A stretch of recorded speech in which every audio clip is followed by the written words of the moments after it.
Phùng Thiệu Phong nói, cha thật đáng tiếc khi không thể cùng con trưởng thành. Tôi từng nghĩ mình là người thành công. Tôi có sự nghiệp, có tiếng nói, có hàng triệu người dõi theo từng bước đi của mình trên màn ảnh, trên sân khấu, thậm chí là cả cuộc sống riêng tư.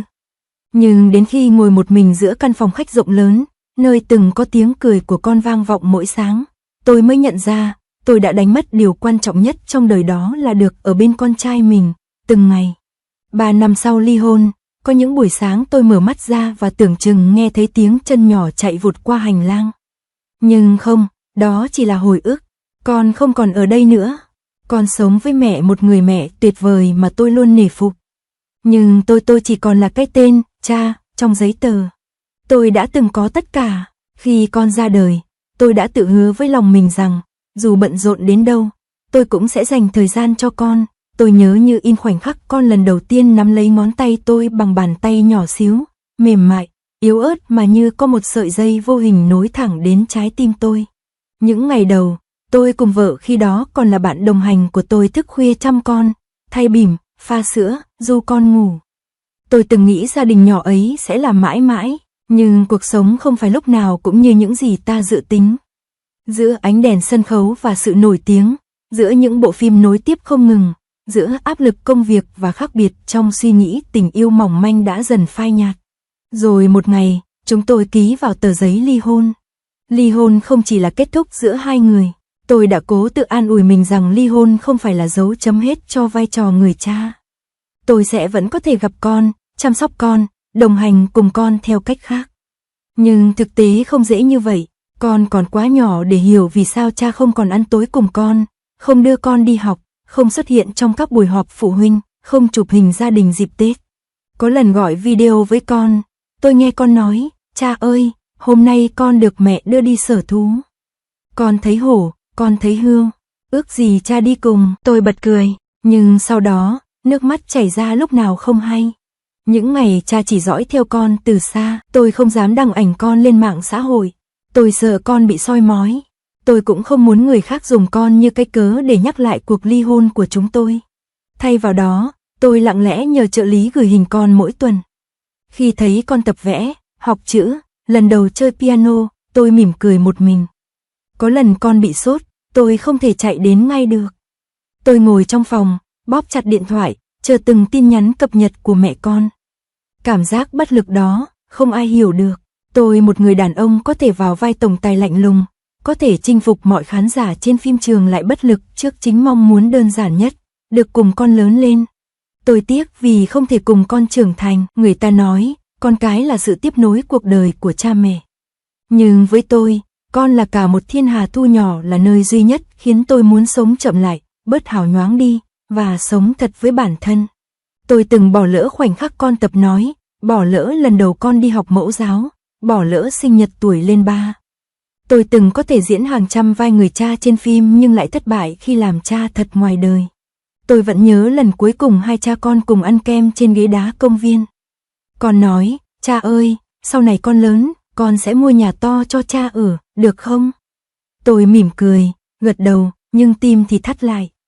Tôi muốn nói với con, cha không cần nhà to, chỉ cần mỗi sáng được đánh thức bởi tiếng con cười là đủ. Liệu có cơ hội để cha con mình gần nhau hơn? Tôi không trách ai, tôi hiểu mẹ con cũng chịu nhiều áp lực khi nuôi dạy con một mình. Tôi biết cô ấy đang làm điều tốt nhất cho con, nhưng trong sâu thẳm, tôi vẫn luôn mong có một ngày gần thôi, tôi được đi dạo cùng con như xưa, được cùng con đá bóng, được ngồi nghe con kể chuyện bạn bè ở trường, được dắt con đi chợ mua đồ ăn sáng.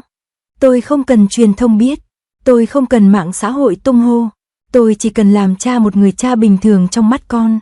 Nếu thời gian có thể quay lại, tôi sẵn sàng bỏ hết danh vọng, chỉ để giữ lại khoảnh khắc cả nhà quây quần trong căn bếp nhỏ, nghe tiếng con bi bô gọi, cha, ăn cơm. Những tháng năm lặng lẽ và sự trống trải không thể khỏa lấp. Kể từ ngày chia tay, căn nhà từng rộn ràng tiếng cười giờ chỉ còn lại tiếng tivi mở để tránh cô đơn.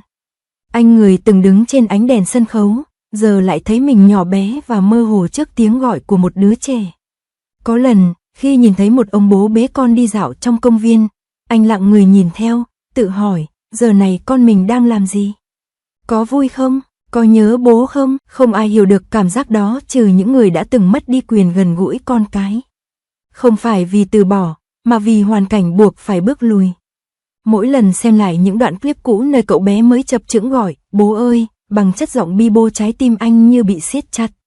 Không biết bao lần, anh bật khóc khi xem lại khoảnh khắc hai cha con ngồi tô màu, hay khi anh nắm tay con dẫn đi chơi trung tâm thương mại. Những thứ bình dị mà anh từng không nghĩ rằng sẽ trở nên quý giá đến thế. Có một thói quen lạ, mỗi khi nhớ con quá, anh lại viết thư. Không gửi, chỉ là những dòng chữ viết tay, đặt trong ngăn kéo bàn làm việc. Trong thư, anh kể về hôm nay anh đã làm gì, có chuyện vui nào, có nỗi buồn nào. Anh kể cả những điều nhỏ nhặt như hôm nay trời mưa, hay anh nhớ nụ cười của con trai khi được ăn kem. Một lần, anh viết, bố xin lỗi vì không thể bên con mỗi ngày. Nhưng con ơi, mỗi nhịp đập trong tim bố đều có hình bóng của con. Bố vẫn dõi theo con, dù là từ xa. Cuộc gọi video đầu tiên sau nhiều tháng, một ngày mùa đông, khi tuyết bắt đầu rơi ngoài cửa sổ, điện thoại anh bất ngờ reo lên. Là tên của con trai, một cuộc gọi video.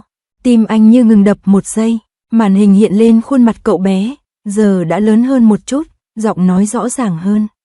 Cậu bé cười rạng rỡ, bố xem con vẽ nè, bức tranh là hình một gia đình nhỏ, có bố, có mẹ, có cả con trai đứng giữa.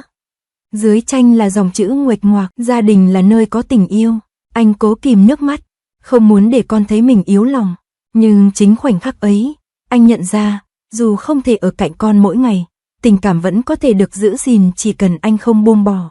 Trưởng thành từ nuối tiếc, cuộc sống của anh không còn như trước, không còn hào nhoáng, không còn lịch trình dày đặc, nhưng chính trong khoảng lặng, anh tìm thấy bản thân mình. Anh học cách sống chậm lại, biết quý trọng từng cuộc gọi, từng tin nhắn, từng tấm ảnh gửi từ xa. Anh bắt đầu tham gia các hoạt động dành cho cha mẹ, những buổi chia sẻ, trò chuyện, cùng những người từng trải như anh.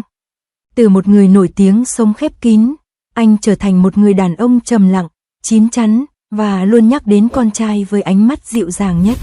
Khi trái tim vẫn luôn hướng về con, có một lần, khi phóng viên hỏi nếu được quay ngược thời gian, anh muốn thay đổi điều gì nhất, anh trầm ngâm giây lát, rồi đáp, tôi ước mình có thể dành nhiều thời gian hơn cho gia đình.